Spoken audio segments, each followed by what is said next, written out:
¿sí? El propósito de Juan es mostrar las credenciales del Señor Jesucristo y decirle a todo el mundo, este es el Hijo de Dios. Crean en Él, y aquel que cree en Él tiene vida eterna. ¿Sí? Muy bien. Vimos la introducción el primer sábado, luego vimos quién es Jesús, quién es Cristo en el Evangelio de Juan, luego vimos los 7 grandes encuentros del Señor, posteriormente las grandes señales que el Señor hizo, después vimos los discursos del Señor, los yo soy, y todos los discursos que están allí en el Evangelio de Juan. Luego, el último miércoles, el miércoles pasado, vimos los mensajes del aposento alto. Y hoy vamos a culminar con el capítulo 18, 19 y 20 de Juan, los momentos culminantes, aquellos momentos que podríamos decir que cierran la historia del Señor Jesucristo, la presentación de Él aquí en la tierra como el Cristo, el Hijo de Dios, para que todos los hombres puedan creer en Él. Así que vamos a comenzar, y yo les pido que tengan abierta la Biblia en el Evangelio de Juan. Vamos a ir matizando algunos versículos nada más. Espero que los hayan leído en la casa. La idea, como decía bien Marcelo, es hacer un estudio muy rápido de todo esto, pero para que les tome gusto y luego puedan repasar en la casa, puedan leer en la casa, puedan analizar el PowerPoint que ya fue compartido, ¿sí?, con cada uno de ustedes, para que ir reforzando lo que Dios puede enseñarnos en la vida de cada uno de nosotros. Si tuviéramos que decir por qué murió el Señor Jesucristo, ¿quién es el culpable de la muerte del Señor Jesucristo? ¿Qué diríamos? ¿Quién mató a Jesús? ¿Quién es el culpable de la muerte de Jesús? El pecado. Muy impersonal eso, bueno, pero tiene que ver con eso, sí.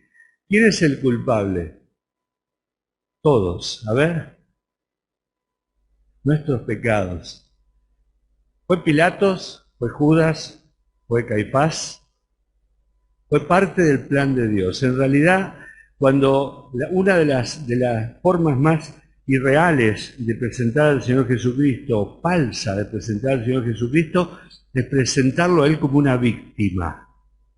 Él no fue una víctima, no lo mató ni el Imperio Romano ni los judíos, sino que Él a sí mismo, y así lo va a presentar la Biblia, y así lo va a presentar Juan, como aquel que cumple un propósito, y cuando Él va a la cruz, va porque Él así lo ha decidido en armonía o en conjunción con el Padre. Es cierto que hay actores humanos en todo este drama, y no exentos de responsabilidad, por cierto, ¿sí?, con mucha responsabilidad en la muerte del Señor Jesucristo, pero Jesús no fue una víctima, ¿sí? Él no fue a la cruz porque lo ataron y lo llevaron y lo clavaron en un madero, sino que Él fue porque Él quiso, no fue un accidente.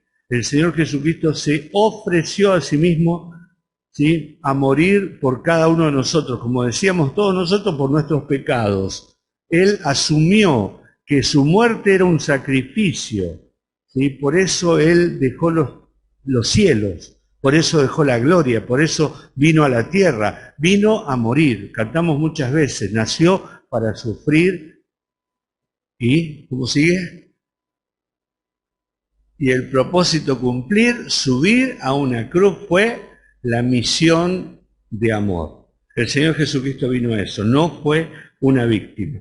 Entonces Juan va a presentar al Señor Jesucristo en este momento, pero lo va a retratar no como un hombre vencido, sino lo va a mostrar con majestad y gloria, aún en los momentos más humillantes, más vergonzosos y de mayor debilidad. Juan va a mostrar al Señor Jesucristo con majestad y con gloria, aun cuando lo estaban arrestando, lo estaban atando, lo estaban golpeando, lo estaban degradando, ¿sí?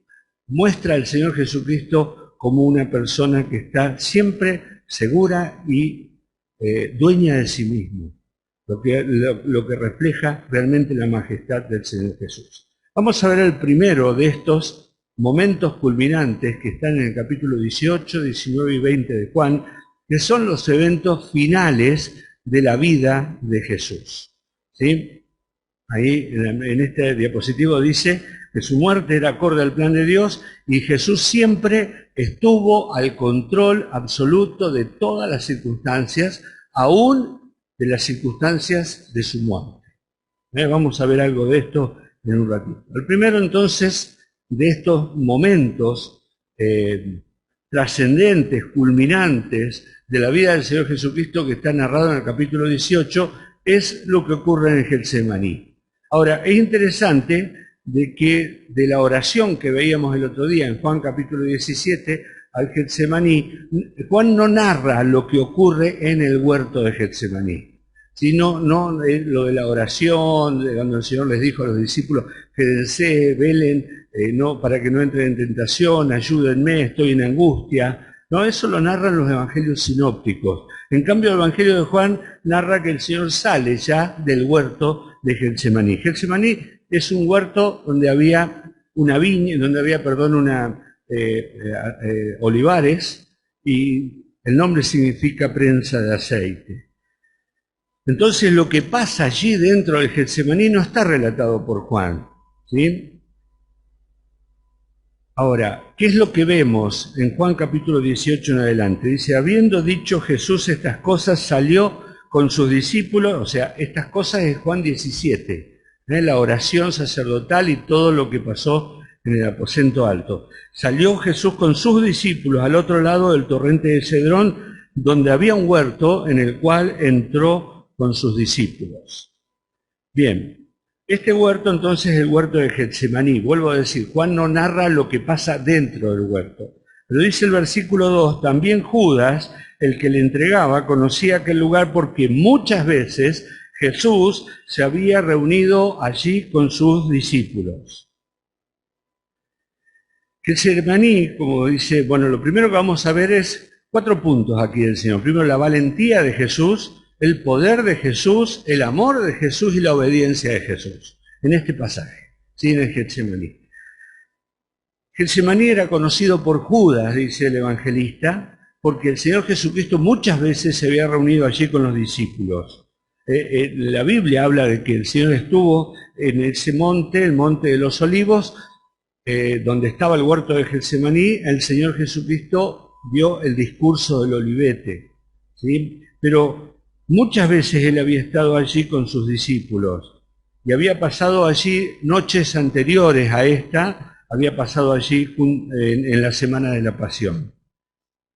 Y muchas veces cuando Jesús iba a Betania tenía que pasar por el monte de los olivos y tenía que pasar por este huerto que Él conocía muy bien. Ahora, ¿por qué el Señor fue allí? ¿Por qué habrá ido a ese lugar? El Señor sabía lo que iba a ocurrir. Y probablemente por 2 motivos. En primer lugar, para que Judas lo encuentre. Para que Judas lo encuentre. Y en segundo lugar, para proteger a toda la gran cantidad de peregrinos que estaban en la ciudad de Jerusalén con motivo de la fiesta de las Pascuas. O sea, había muchísimas personas, probablemente había 2 millones de personas se juntaban en la ciudad de Jerusalén durante la fiesta de las Pascuas. Entonces el Señor no quería provocar una revuelta. Él dijo, me voy a ir a un lugar apartado. Judas sabe dónde encontrarme, pero es un lugar que también va a proteger a los demás, porque lo que él no quería, sin ninguna duda, era provocar una insurrección de judíos que podrían quizás defenderlo y tratar de producir una revuelta en contra de los soldados. Él tenía posibilidades de escapar de su destino. Podría no haber ido a ese lado y haberse escondido. Podría haber desaparecido como otras veces lo hizo.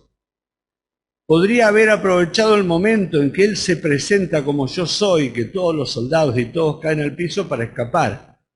Podría haber hecho algún milagro de desaparecer como le curó la oreja a Malco. Sin embargo, Él no quiso irse. Jesús estaba dispuesto, como le dice a Pedro, a cumplir con la voluntad del Padre. La copa era la copa de la muerte, la copa del juicio. el Padre la había preparado para él. Él acababa de orar, según los sinópticos: Padre, si es posible, pasa de mí esta copa. ¿Sí? Con gran angustia oraba el Señor Jesucristo. Ahora, Él está acá por la valentía que Él estaba demostrando. Él estaba dispuesto a pagar el precio por cada uno de nosotros.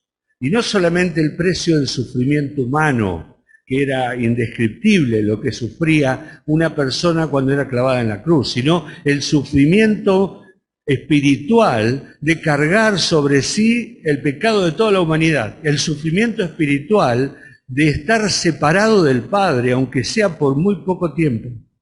Nosotros no lo podemos entender a eso, lo que implicaba para el Señor Jesucristo. Un ser completamente santo que de pronto iba a ser hecho pecado, no pecador, sino pecado por cada uno de nosotros. Y la santa ira de Dios, la vara de Dios, iba a caer sobre él como si fuera un pecador. Allí vemos que llegan a aprenderlo Judas, pero va también, dice,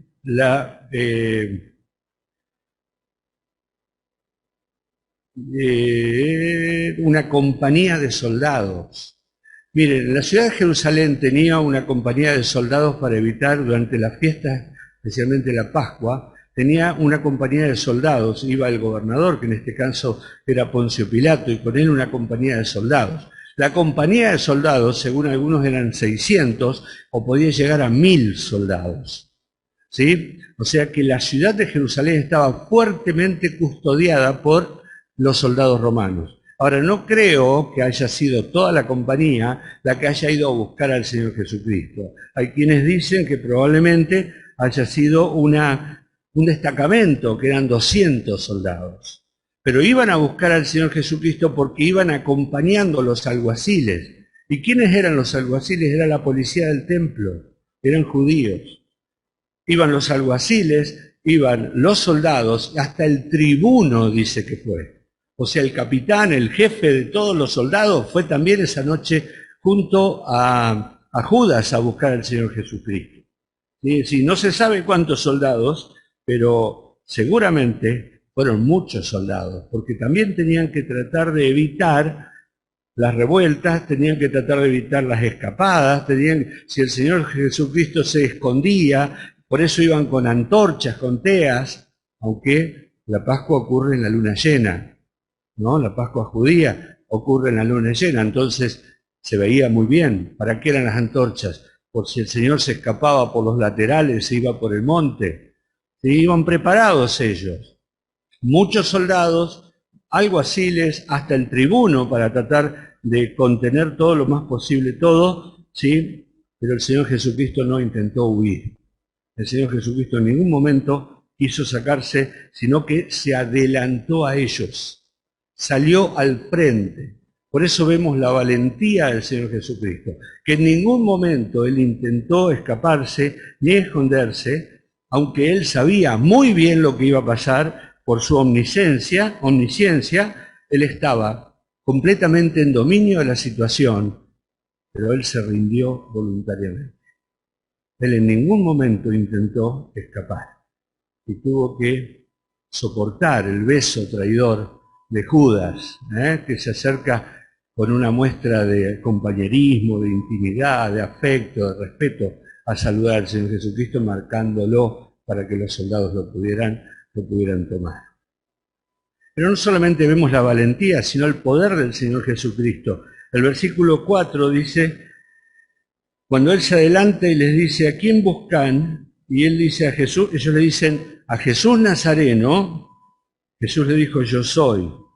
Cuando le dijo yo soy, dice, retrocedieron y cayeron a tierra. Hay quienes dicen, menos mal que estaba la tierra, porque si no iban de cabeza hacia el Seol, ¿no? Hay un comentarista que dice eso. Simplemente con decir su nombre, yo soy. El yo soy, que lo identifica con el Jehová del Antiguo Testamento, yo soy. Y cuando Él dijo yo soy, todos cayeron a tierra, pero no fue una ilusión como algunos predicadores que hacen toda una pantomima y de pronto producen, no, el Señor Jesucristo fue una manifestación de poder, de tal manera que aquellos soldados sean 100, 200, más toda la gente que iba acompañándolos, cayeron a tierra. ¿Sí? Y esto demuestra que ellos no prendieron a Jesús, sino que Jesús se entregó. Ellos no podrían haberlo hecho por el poder del Señor Jesucristo. Pero no solamente vemos la valentía y el poder de Jesús, sino también vemos el amor del Señor Jesucristo. El versículo 7 al 9, dice, el 8 dice, os he dicho que yo soy, pues si me buscáis a mí, dejar ir a estos, para que se cumpliese aquello que había dicho, de los que me diste, no perdí ninguno. El Señor quiso dejar muy en claro, a mí me buscan, pero no a estos. Es como que Él se pone al frente de sus discípulos, ¿sí? Como el pastor que cuida a sus ovejas. El Señor Jesucristo es el buen pastor y está cuidando a aquellos que todavía no podían ser perseguidos, que todavía no podían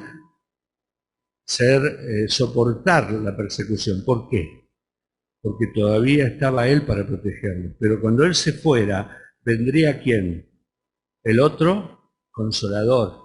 Y entonces los discípulos sí estarían en condiciones de soportar, pero por el momento Él los estaba protegiendo. Ellos no estaban equipados todavía con el Espíritu Santo y no podía permitir el Señor Jesucristo que algo o alguien alterara la fe de sus discípulos y se perdiera alguno. Por eso Él pone el pecho delante y dice, yo los protejo, ¿sí? Para que no se pierda ninguno. Pregunto, ¿es posible perderse hoy? ¿Es posible perder la salvación? Si dependiera de nosotros, sí. Lo vamos a decir bien empáticamente. Si la salvación dependiera de mí, sí. Ahora, ¿quién me protege hoy? ¿Quién me cuida? ¿Quién es el que intercede por mí? ¿Quién? El Señor Jesucristo. Así como se puso al frente de sus discípulos, dice la Biblia que es aquel que intercede por nosotros. ¿Sí? El Señor Jesucristo es aquel que no nos dejará ser tentados más de lo que podemos soportar y que junto con la tentación nos va a mostrar la salida para que podamos soportar. ¿Es por nosotros, nuestra fuerza? ¿Es por nuestra sabiduría? ¿Es por nuestro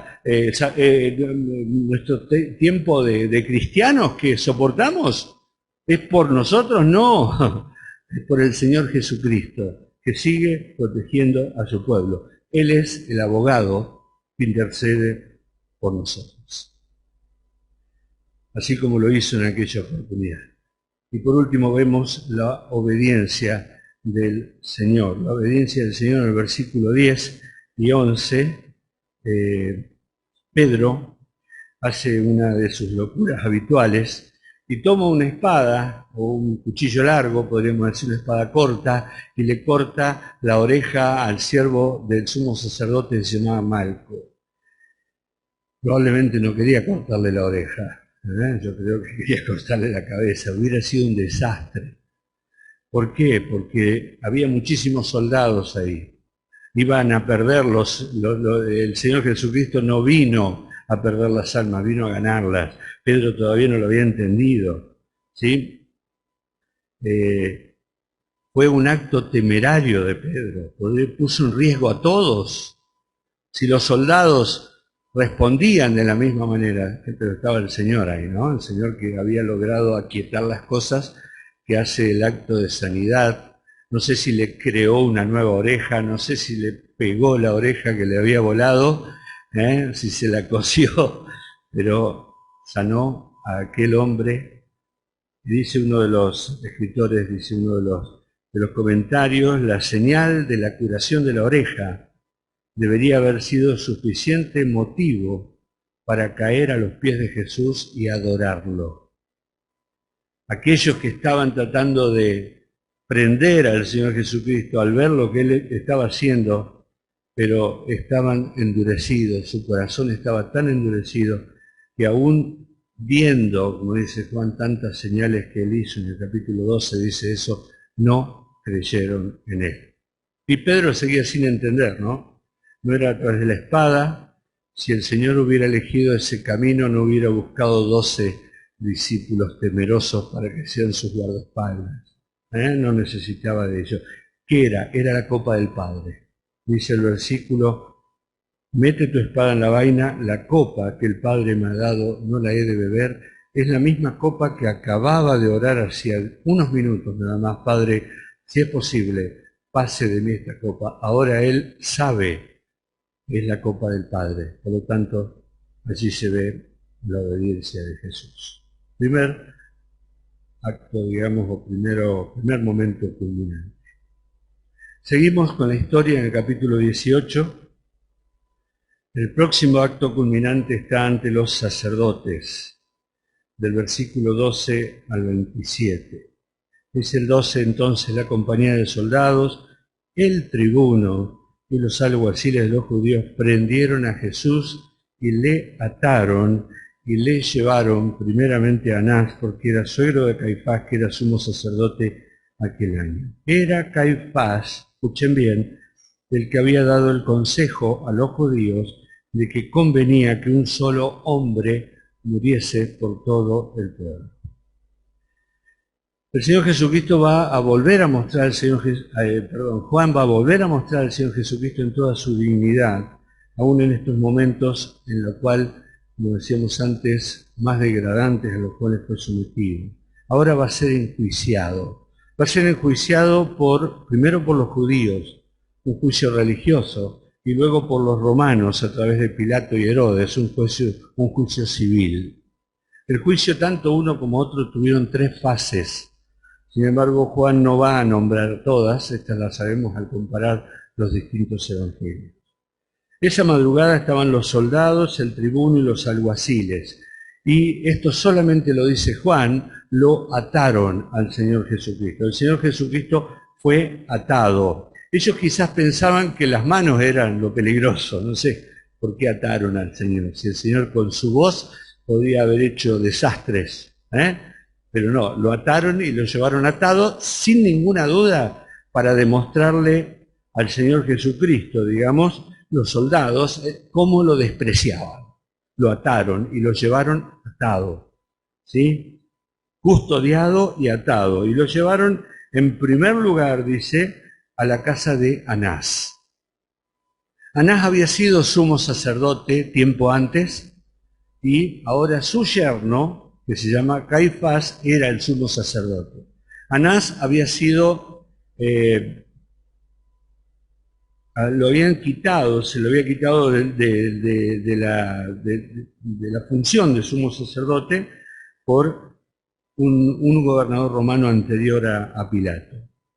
Pero era la autoridad religiosa que todos reconocían. Anás era el sumo sacerdote para muchísima gente, a pesar de que ya no oficiaba, ¿sí? Mucha gente seguía pensando en él como el sumo sacerdote. Y esto porque en la Biblia realmente el cargo de sumo sacerdote era vitalicio, era de por vida. Pero aquí se había metido el Imperio Romano y lo había sacado. Entonces mucha gente tenía bronca contra los romanos porque se había metido en cuestiones religiosas de los judíos. Entonces seguían considerando a Anás como el sumo sacerdote. Ahora, Anás era una figura muy poderosa, ¿sí?, en la jerarquía judía. Y la Biblia lo presenta como alguien ambicioso, orgulloso, avaro y rico. Y mucha de su riqueza, gran parte de su riqueza, provenía de los negocios del templo.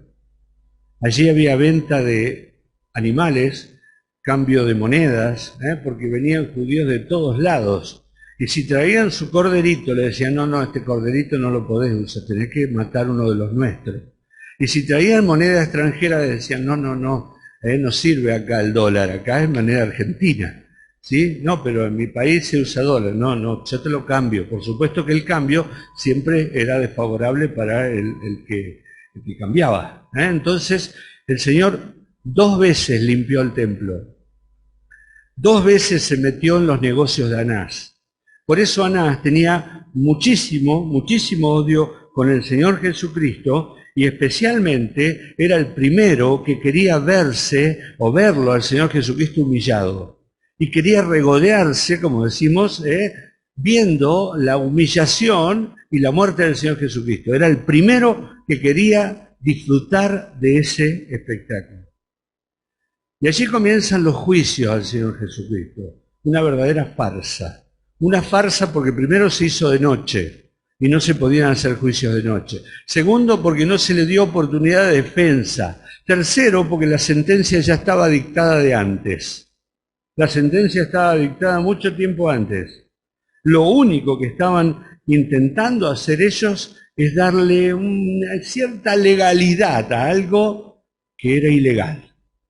Tratar de disfrazarlo de alguna manera para que no fuera rechazado cuando se presentara ante las autoridades romanas. Porque recordemos que las autoridades religiosas judías no podían matar a ninguna persona sin autorización romana. Y esto era porque los romanos no querían que los judíos mataran a los colaboracionistas. Si los judíos mataban a sus compañeros que colaboraban con el imperio se debilitaba. Entonces no les permitían matar a nadie. Todas las personas que eran muertas tenían que ser bajo autoridad romana. Entonces, ¿de qué se trató este juicio en el cual el Señor Jesucristo es interrogado primero por Anás? Anás no tiene ninguna acusación contra él. Lo primero que le tendría que haber dicho a Anás, y eso era su responsabilidad, era informarle al Señor Jesús cuáles eran los cargos que había en contra de él. Pero en ningún momento le dijo, sino que le preguntó por sus discípulos y por su doctrina. Nunca le dijo de qué se lo acusaba, sino que trataba de que el Señor se autoincriminara, que es algo ilegal también. Vos no podés... En un juicio no podés exigirle a alguien que se eche la culpa. Eso es ilegal.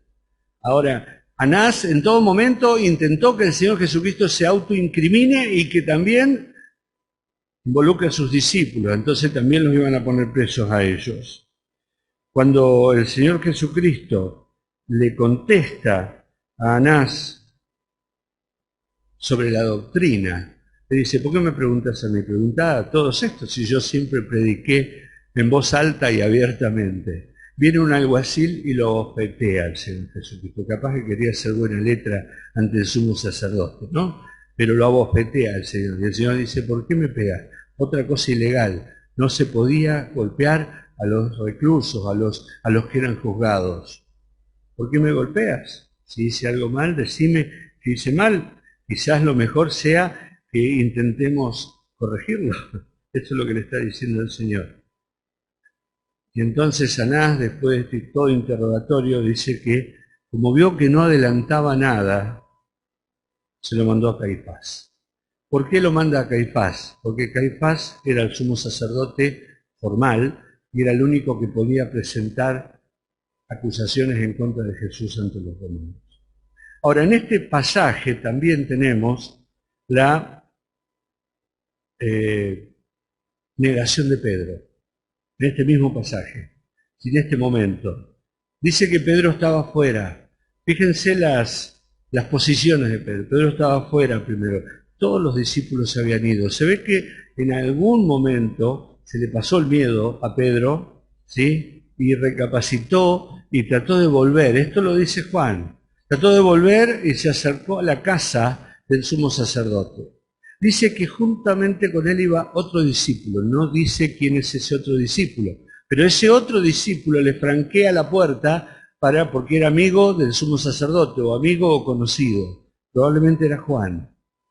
Y entonces entra Pedro y la portera es la primera que le dice, vos sos de ellos. Ahora, no sé por qué Pedro dijo, no tengo nada que ver. La portera, si la portera conocía a Juan, y Juan era discípulo, ¿qué problema había en decir que él era también discípulo? La portera. Y Pedro comenzó con su negación del Señor Jesucristo. Y luego, en vez de quedarse solo en el patio, que quizás lo hubiera delatado, decide irse a la fogata donde están los enemigos del Señor, los alguaciles del templo. Y allí lo vemos a Pedro calentándose con los enemigos del Señor. Y cuando ellos le preguntan, porque lo reconocen, Pedro vuelve a negar al Señor Jesús. Y luego se empeora la cosa, porque viene alguien que estuvo presente cuando le cortó la oreja a Malco. Y dice, tú eres uno de los que estaba allí. Ah, y ahí le agarró miedo a Pedro, porque negar al Señor Jesucristo no es un delito, pero intentar matar a una persona sí es un delito. Y entonces Pedro empezó a negar y dice a jurar, y muchas cosas dicen los evangelios, con tal de que no lo identifiquen. Todos sabemos que cuando termina de negar al Señor, dice Juan, cantó el gallo. Este es el segundo momento culminante del Señor que nos narra Juan. ¿Cuál es el tercero? Cuando es presentado ante Pilato. Pilato era el gobernador. Pilato no vivía en Jerusalén, pero venía a Jerusalén en las fiestas principales junto con una comitiva de soldados, como decíamos recién.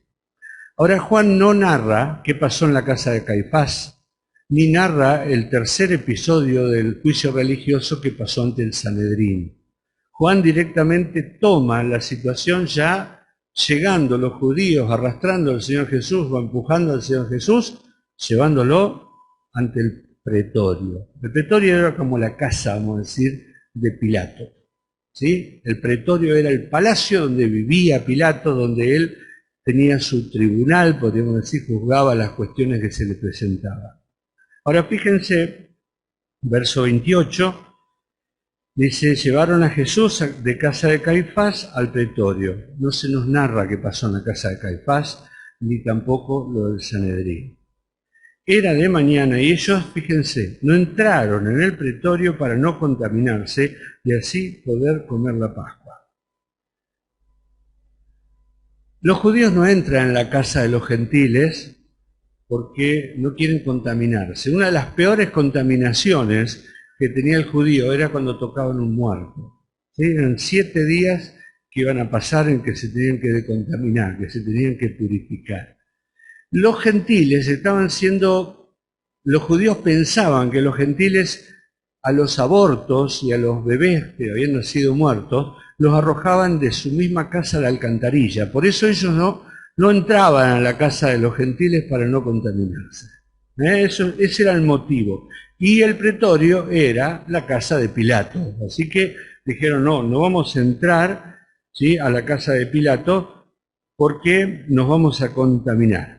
Fíjense la religión de los judíos, que eran capaces de cuidarse y no contaminarse por la Pascua, pero iban a matar a aquel a quien la Pascua representaba, al Señor Jesucristo. ¿Por qué lo llevaron a Jesús ante Pilato? Obviamente porque necesitaban la condena de muerte. ¿Qué querían ellos? ¿Que Pilato lo juzgara a Jesús? No. Ellos querían que lo condenara y le dijeron, es un malhechor, necesitamos que firmes la sentencia de muerte. Ahora, Pilato y los judíos no se llevaban bien, no eran amigos, se odiaban y se tenían miedo. Pilato había hecho ya algunas cosas que los habían provocado años anteriores a los judíos. Pilato había entrado con los romanos, con los soldados, con las insignias, con las águilas en las astas. Y los judíos, para ellos eso era una provocación que no podían soportar, porque para ellos era idolatría. Entonces, ver en la ciudad de Jerusalén a los soldados con las águilas imperiales era para ellos una provocación y estuvieron expuestos a la muerte. Incluso Pilato les dijo que los iba a matar, pero después retrocedió y lo que hizo fue lo que hicieron otros procuradores: dejen las águilas en algún lugar porque esto provoca al pueblo. Pero el pueblo ya se dio cuenta de que Pilato podía tener cierta debilidad en su carácter. Pero también lo odiaban porque un día Pilato toma el dinero del templo judío para construir un acueducto para la ciudad. Entonces eso para ellos fue terrible, que Pilato, un gentil, un gobernante del Imperio Romano tomara el dinero de los judíos para construir, no lo pudieron soportar nunca. Así que se odiaban entre ellos, ¿sí? No eran que eran amigos. Y ustedes fíjense en la lectura, van a ver de qué manera desdeñosa y irrespetuosa lo tratan a Pilato. Te lo traemos porque es malhechor, te lo traemos si no fuera un delincuente no te lo traeríamos. Así le hablan a Pilato, ¿no? Ustedes pueden después leerlo. Así que lo presentan al Señor Jesucristo ante el gobernador romano y necesitaban demostrar por qué lo llevaban. Y entonces Pilato dice, bueno, díganme de qué lo acusan. Bueno, la acusación era necesaria para iniciar un proceso de juicio. Me lo traen para que yo lo evalúe. Bueno, ¿de qué lo acusan? Ahora, los judíos no querían un juicio, querían una condena directamente. Te lo traemos porque es malhechor. Y ellos sabían que la acusación contra Jesús no iba a prosperar en un juicio normal. No había nada de que acusar al Señor Jesucristo. Es más, todos los testigos eran testigos falsos que ellos podían levantar.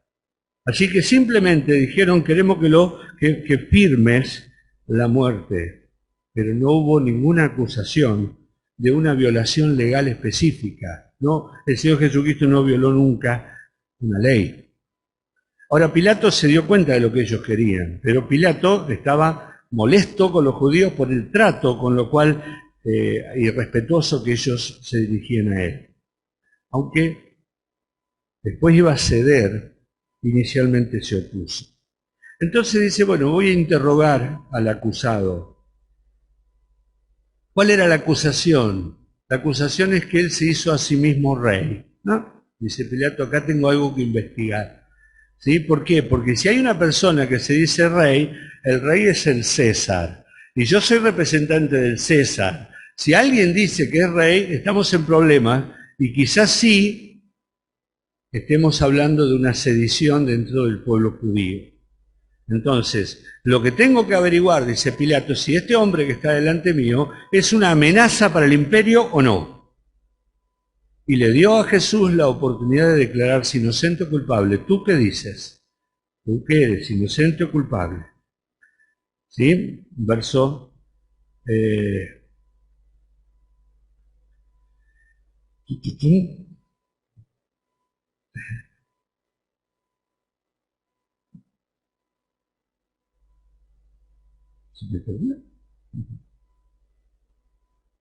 35. No, 33. ¿Eres tú el rey de los judíos? Le pregunta. ¿Eres tú el rey de los judíos? Dime qué dices. Entonces el Señor le dice, bueno, a ver, te pregunto una cosa, ¿lo decís por vos o porque lo dijeron ellos? Porque si lo preguntás por vos, la respuesta es no. Yo no soy un rey que compite con el César. Si en cambio estás repitiendo lo que dijeron los judíos, entonces la respuesta debería ser sí, porque yo soy el rey de los judíos. ¿Lo dices por ti o lo dices por ellos? Y entonces Pilato dice, ¿acaso yo soy judío? Entonces de esa manera demuestra el desdén que él tenía hacia el pueblo judío. Y luego el Señor le dice, mi reino no es de este mundo. ¿Sí? Si mi reino fuera de este mundo, mis servidores pelearían para que yo no fuera entregado a los judíos, pero mi reino no es de aquí. Y entonces tú eres rey, le dijo Pilato, tú lo dices. Como diciendo, ahora, y luego le dice, ¿cuál es la misión del Señor Jesucristo? Si la misión del Señor era espiritual y no política. Mi reino no es de este mundo. La misión del Señor Jesucristo era espiritual y no política. ¿Podría Pilato haber aprovechado esa oportunidad de tener enfrente al Salvador? ¿Podría haberse convertido allí en secreto, en privado con el Señor Jesucristo? Sin embargo, él le dijo, el Señor les dijo, yo vengo para dar testimonio de la verdad. Allí estaba la verdad delante de él, tenía la oportunidad de recibirla. ¿Y qué fue lo que dijo? ¿Qué es la verdad? Ahí hizo una pregunta realmente escéptica, pesimista, una pregunta cínica. No esperó ninguna respuesta. ¿Por qué? Porque él no creía en la verdad. La tenía delante suyo, pero él no creía en la verdad. Y él estaba en oscuridad como todos los hombres de la sociedad hoy, que piensan que no existe la verdad objetiva y que todo es subjetivo y que todo es relativo y que todo es pragmático. ¿Sí? ¿Qué es la verdad? ¿Quién tiene la verdad? Nadie puede abrogarse el derecho a la verdad. Es que cuando el hombre deja a Dios, y este hombre lo tenía enfrente suyo, cuando el hombre da la espalda a Dios, el hombre no puede hallar la verdad. Insiste en que la verdad no existe y que nadie puede abrogarse el derecho presuntuoso de decir yo conozco la verdad. Pero aquellos que conocemos a Dios, aquellos que somos, que creemos en Jesucristo, sabemos que Él es la verdad. Y podemos predicar la verdad y creer en la verdad como la verdad objetiva, universal y normativa. La única verdad está en Jesucristo. Vamos un poquito más rápido. Luego vemos ante el pueblo. ¿Qué está pasando ante el pueblo? Es la 4, no es la 3. ¿Sí? Pilato tuvo un intento de sacarse al Señor que no lo nombra Juan, que es enviándolo a Herodes. Herodes era el gobernante de Galilea. Entonces, cuando se entera que Jesús es Galileo, dijo, bueno, se lo mando a Herodes, pero Herodes se lo devolvió porque el Señor Jesucristo no le contestó ni una palabra. Y se lo humilló al Señor y se burló de él y lo devolvió. Así que Pilato ahora tiene un nuevo, podríamos decir, un nuevo intento. Ya que lo de Herodes no me resultó, vamos a hacer un nuevo intento. Vamos a ofrecerlo a que la multitud que ya se iba juntando en el palacio, ¿sí? Que la multitud decida. Yo les voy a poner, la Biblia dice que cada tanto o en todas las Pascuas ellos liberaban a un preso a pedido del pueblo. Es una costumbre que no está muy clara, el único que la nombra es Juan. Entonces dice, les voy a ofrecer soltar a Barrabás. Barrabás era un preso famoso, dice Mateo, era homicida y había sido culpable de una insurrección. Y eso están allí en Mateo, en Marcos y en Hechos. Entonces dice, les voy a presentar a esto que es una escoria de la sociedad, a un hombre bajo, a un hombre que nadie quiere tenerlo más que preso, y por otro lado voy a presentar a Jesús. Así que Pilato dice, voy a intentar de esta manera ofrecer una oferta que seguramente me van a decir que sí. ¿Por qué? Porque hace 6 días nomás, muchos de los que están afuera del palacio estaban gritando, Hosana, Hosana, al que viene en nombre de Jesús. Y él lo sabía. Entonces dice, le voy a ofrecer entre Barrabás y Jesús, y van a ver que la multitud va a elegir a Jesús porque no lo quieren a Barrabás. Pero claro, Pilato subestimó a la multitud, ¿sí? Porque muchos de esos que hacía 7 días o menos estaban gritando, Hosana, Hosana, bendito el que viene en nombre de Jesús, se dieron cuenta de que no iba a ser el Mesías el que estaba allí adelante, que los iba a liberar de los romanos. Pero también subestimó el odio de los fariseos y de los líderes religiosos, que fueron capaces de incentivar a la multitud para que pidieran a Barrabás y que pidieran a esa persona que nadie estimaba, ¿sí? Porque odiaban a Jesús y trabajaron para que la misma multitud pidiera que el Señor Jesucristo fuera crucificado y soltaran a Barrabás. Entonces Pilato va a intentar otra cosa más. Dice, bueno, entonces voy a castigar al Señor Jesús, lo voy a azotar. Y azotar a un inocente era tan culpable, vamos a decir, como matarlo. ¿Por qué habría de azotar a alguien que no estaba en condiciones tampoco, que era inocente? ¿Por qué habría de hacer eso Pilato? Y lo único que hizo Pilato, en esa acción desesperada por tratar de soltar al Señor Jesucristo, era confirmarle a los judíos que Pilato estaba cada vez más débil en su argumento. Los azotes eran una forma horrible del tratamiento de castigo, era muy cruel. El reo era atado a un poste y le descargaban con toda la fuerza, ¿sí?, los azotes que tenían cuerdas y huesitos al final que desgarraban la piel, los músculos y muchas veces dejaban los órganos, incluso los órganos internos, a la vista. Los judíos azotaban a quien había que azotar 39 veces, no podían llegar a la 40. Entonces decían, en realidad era 40, pero por las dudas se le había pasado una vez más, decían 40 menos 1. Los romanos no tenían ese límite. Los romanos azotaban al reo hasta que se cansaba, pero se iban turnando, se cansaba el que azotaba, o hasta que se moría el azotado, o hasta que el gobernante dijera basta. Así que el Señor Jesucristo fue azotado, ¿sí?, allí como un reo culpable. Pero dice la Biblia que no contento con esto, los soldados, y aquí está la compañía nuevamente, los soldados lo visten como a un rey, lo coronan con una corona de espinas, le ponen una caña en la mano y se le burlan. Toda la compañía burlándose del Señor Jesucristo, una pantomima de coronación de un rey. ¿Sí? Allí está una caricatura de un rey. Se están burlando del Señor Jesucristo, que acababa de ser azotado y ya estaba sangrando no solamente por los azotes, sino también por las espinas, porque dice que con la caña le golpeaban sobre las espinas. Entonces la segunda cosa que hacen, lo presentan al pueblo. Viene Pilato, que había estado observando esto, vuelve a salir al pueblo y entonces lo presenta al Señor Jesucristo delante del pueblo. ¿Y para qué lo hace? Buscando que el pueblo, cuando lo viera, tuviera simpatía y lo perdonara.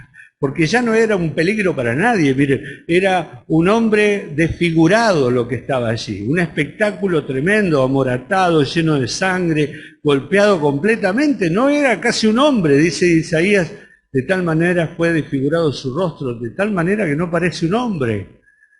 Entonces lo saca porque dice, bueno, ahora la gente se va a tranquilizar. Pero lejos de tranquilizarse, el pueblo de Israel, sediento de sangre, siguió insistiendo, como vemos a veces en las películas, un tiburón cuando olfatea la sangre, no termina más hasta no haber tenido al Señor Jesucristo, hasta no haberle muerto. Y entonces exigen la crucifixión, rechazan al Señor Jesucristo. Y Pilato le dice, pero ¿por qué? ¿Qué mal hizo? ¿Qué voy a hacer con este hombre?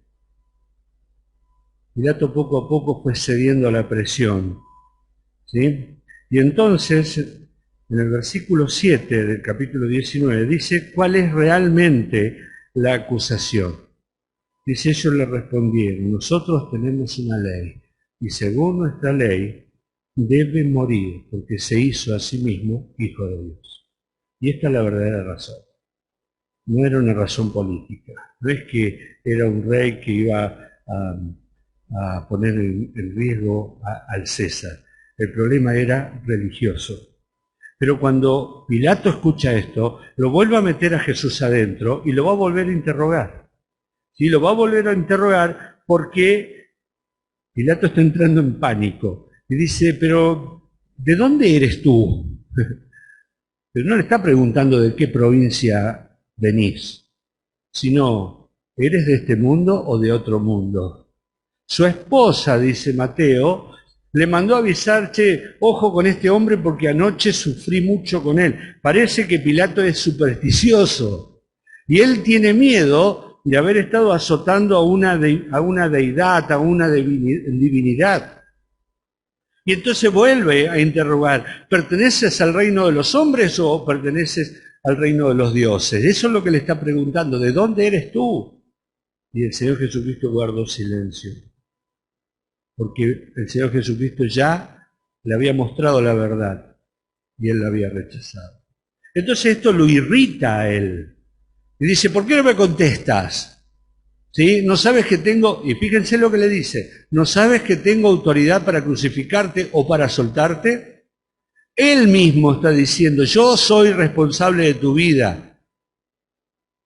Pilato nunca se pudo sacar el problema de encima. ¿Sí? ¿No sabes que tengo autoridad para crucificarte, para matarte o para soltarte? Y él dice, ninguna autoridad tendrías si no hubiera sido dado por mi Padre. Y luego dice, tú eres culpable, pero mayor culpa que vos tiene aquel que me entregó a ti. Y muchas veces creemos que esto es Judas, pero Judas no entregó al Señor Jesucristo a los romanos. El que entregó al Señor Jesucristo a los romanos era Caifás. Y Caifás era más responsable que Pilato, porque había visto los milagros del Señor Jesucristo y lo había rechazado. Pilato no, porque había tenido delante de él al Señor Jesucristo y Pilato no. ¿Sí? Por eso él dice, Caifás era responsable incluso de haber metido en un brete a Pilato, de tal manera que Pilato no se podía, Caifás era responsable de haber metido en un brete a Pilato. Si decía que no, lo iban a acusar ante Roma. Si decía que sí, iba a cargar en su conciencia la muerte de un inocente. Él sabía que Jesucristo era inocente. Pilato en todo momento lo quiere liberar, pero entonces los discípulos le dan la estocada final en el versículo 12, dice, si a este sueltas, no eres amigo del César. Verso 12. Todo el que se hace rey, a César se opone. No es que los judíos eran amigos del César, ni mucho menos. Le estaban dando un golpe bajo a Pilato. Le estaban diciendo, ¿sabes qué? Si vos no crucificás a Jesús, nosotros vamos a ir a Roma y te vamos a acusar delante del César de que dejaste libre a alguien que se decía rey y que se opone al César.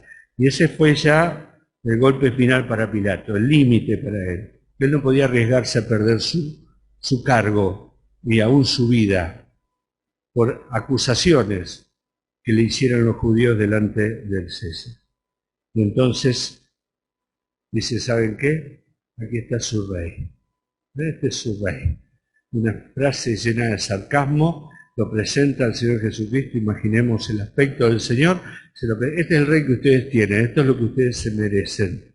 Dice, ahí está. Y bueno, y todos sabemos que le entregó a los judíos para ser crucificado. Y los judíos que dijeron, no tenemos más rey que César, ese es nuestro rey. Y luego en otro evangelio dice, su sangre sea sobre nosotros y sobre nuestros hijos. Sabemos lo que implicó esas palabras para el pueblo judío, aún hasta el día de hoy. Seguimos un poquitín más rápido, les pido disculpas. La cruz del Gólgota, la crucifixión. Bueno, la cruz es la expresión suprema del amor de Dios, pero también la cruz es la manifestación más grande de la depravación humana. Podríamos decir, el pecado más notorio en contra de la gracia, la luz y el amor divino.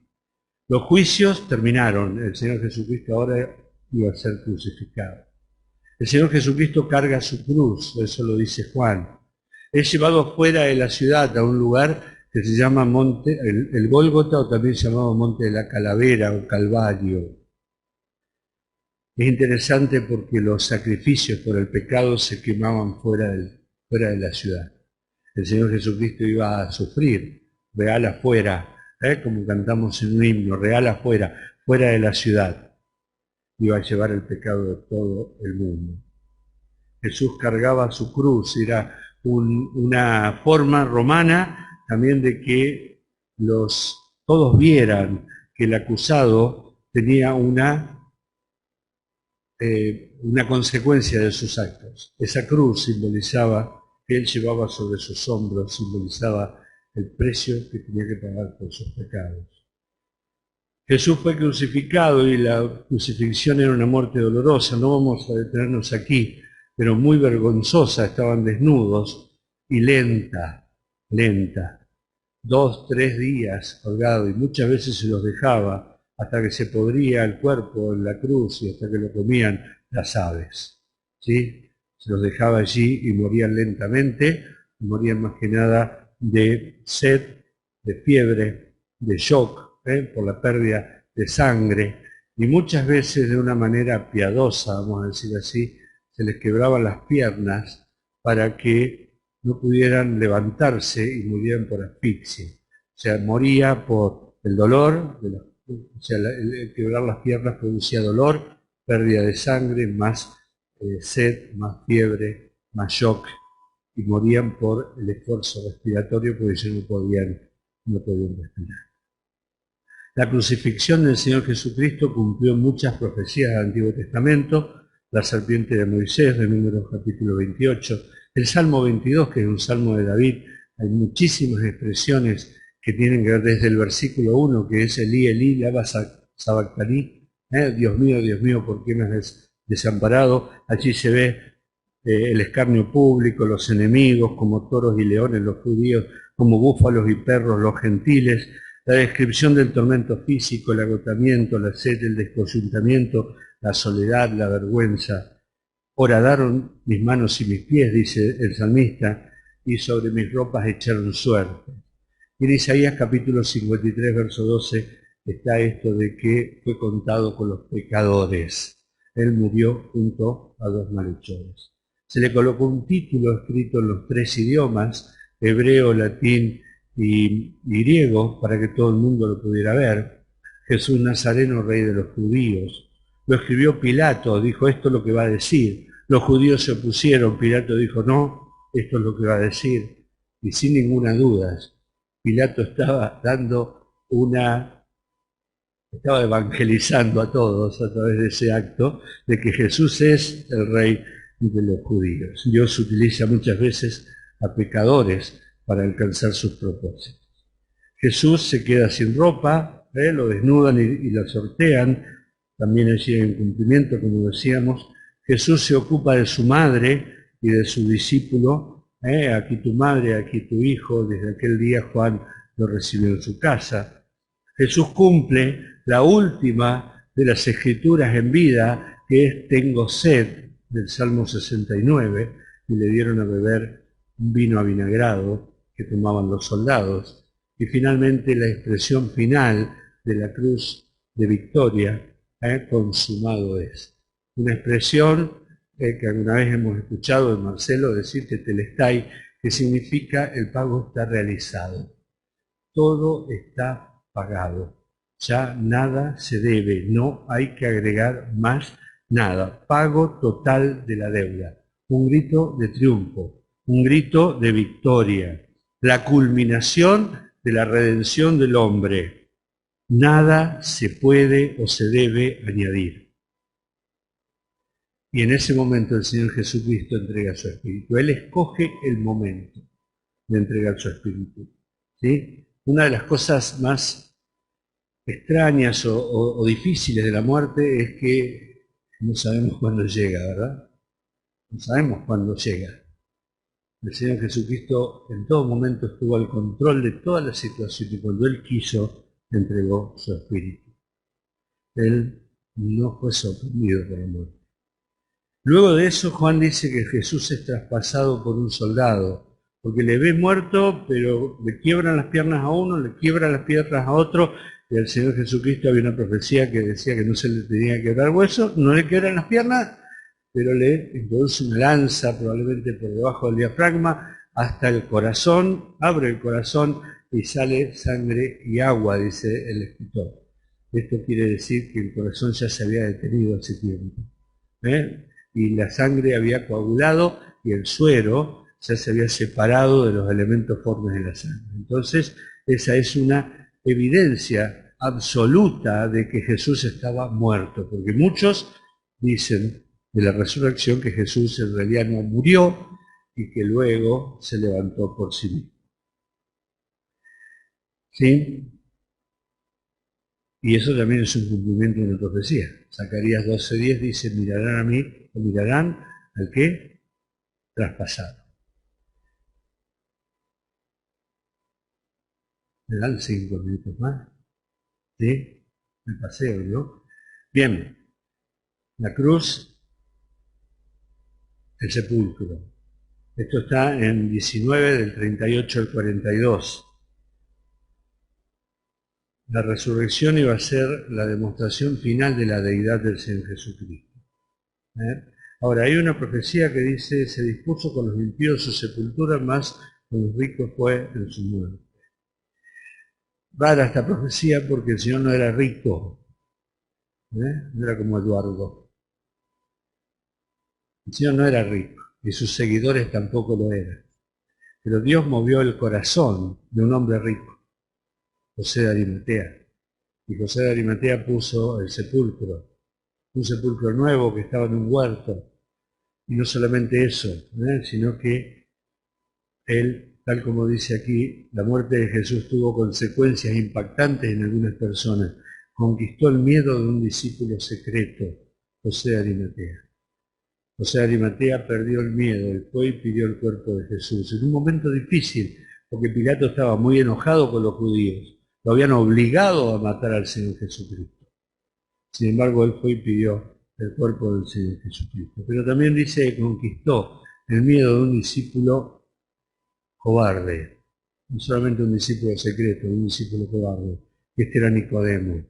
Nicodemo finalmente venció su miedo y se expuso mucho más que antes, ahora de que los miembros del Sanedrín lo culparan y lo acusaran de ser un seguidor de Jesús. La muerte del Señor motivó un compromiso abierto y sin vergüenza de estos dos hombres. Y prepararon el cadáver del Señor Jesucristo, lo envolvieron en telas y con especias aromáticas, aproximadamente 30 kilos.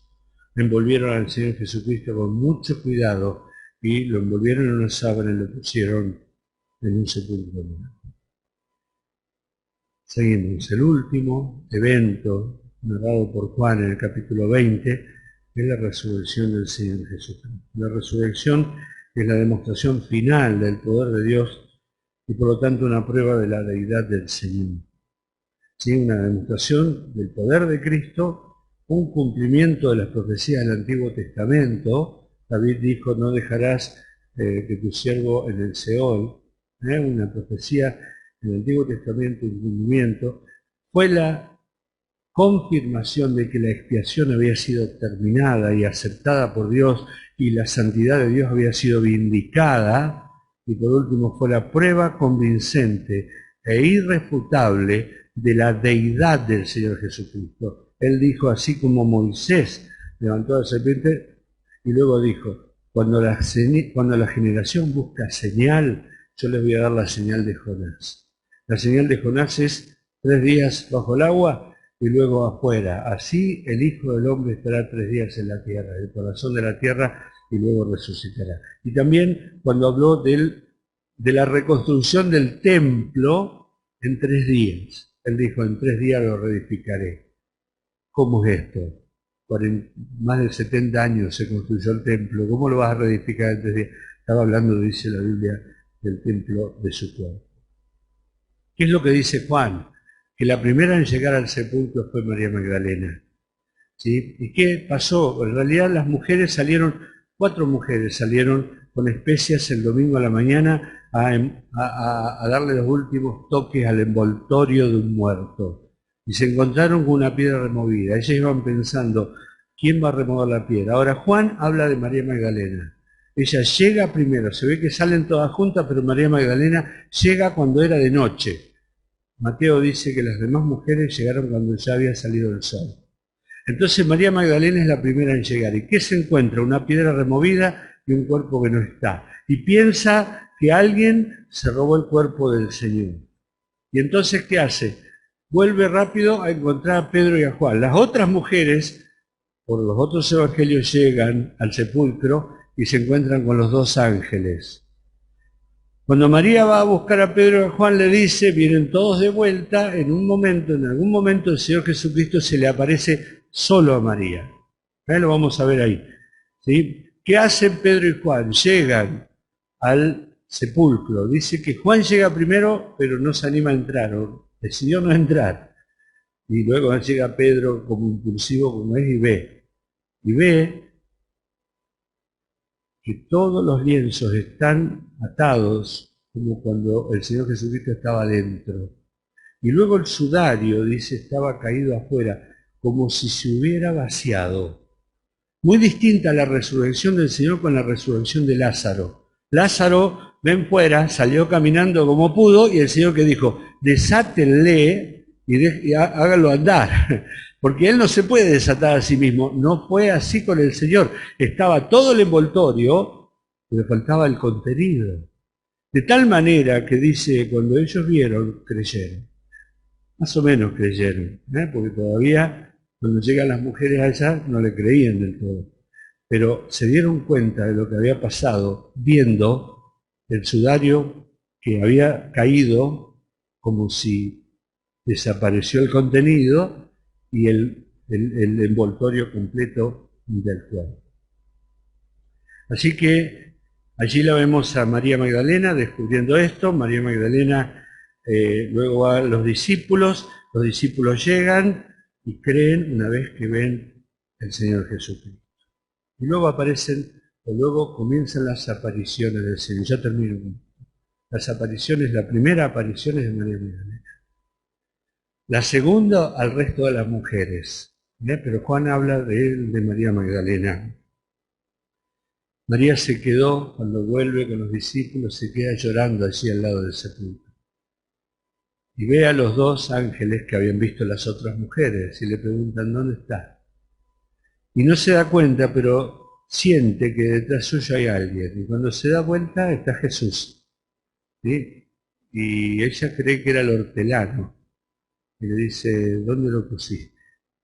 Y el Señor simplemente con decir su nombre, María, ella se da cuenta de que es el Señor Jesús y se echa a los pies del Señor Jesucristo queriendo agarrarlo, retenerlo, quedarse con él, llevárselo a la casa, y el Señor dice, no me toques todavía, no me puedo quedar, tengo que ir a mi Padre, pero ve y dile a mis hermanos. Fíjense qué linda la expresión, ve y dile a mis hermanos que vayan a Galilea, que yo iré también para allá.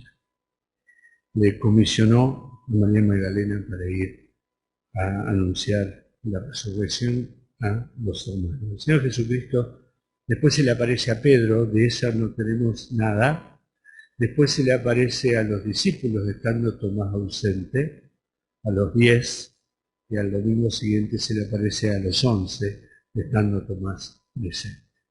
Y luego durante 40 días el Señor se va a aparecer al menos unas 10 veces, narra la Biblia, 10 apariciones del Señor Jesucristo que nos muestran que es la prueba más convincente de la resurrección del Señor Jesucristo. Hay muchas pruebas. Una es los lienzos, otra es que el cadáver nunca apareció. Si los judíos tenían algo que hacer, era buscar el cadáver de Jesús y mostrarlo. Nunca apareció. Pero las pruebas más grandes son las apariciones en vida que el Señor Jesucristo hizo, que nunca a los incrédulos, siempre a los creyentes. De esta manera llegamos al final de un libro hermoso, profundo, que fue escrito para que creamos, para que creyendo tengamos vida en su nombre. La verdad, Cristo es el Hijo de Dios, el Jesús que está retratado en el Evangelio de Juan es el Hijo de Dios, es Dios, ¿sí? Y fue escrito para que todos nosotros tengamos vida eterna. Y sigue siendo el mismo propósito el día de hoy. Ojalá, perdonen, hoy se me fue en 10 minutos más, ojalá que todos tengamos el deseo de seguir leyendo. Es un libro muy especial, muy lindo. Gracias por la atención, gracias por la paciencia. Vamos a volver a los mensajes más cortitos a partir de ahora. Yo sé que están cansados, no sé, dice Marcelo. Bueno, pero gracias por compartir este tiempo y ojalá les haya abierto la apetito.